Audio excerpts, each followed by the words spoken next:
All right, let's see what we got inside here. To get to the cells, so I can see the QR codes, I'm gonna have to take the BMS all the way off. All right, now I can see all of the QR codes. So let me take a picture of those. All right, so I got the QR codes recorded. I wanna go look those up.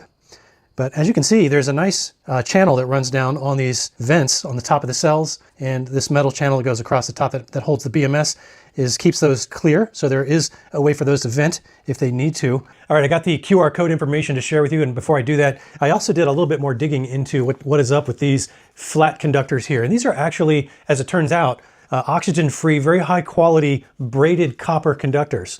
So they're just not flattened and crimped, they're actually braided, which gives them really good contact.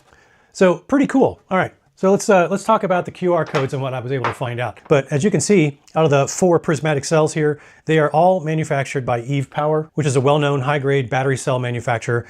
They are all rated for 314 amp hours as build, and they all are manufactured, as it turns out, on September 24th of 2024, which confirms that these must be new cells, because there's no way in that short time span from when they were manufactured to now that these would have been refurbished somehow. So these are brand new Eve prismatic cells.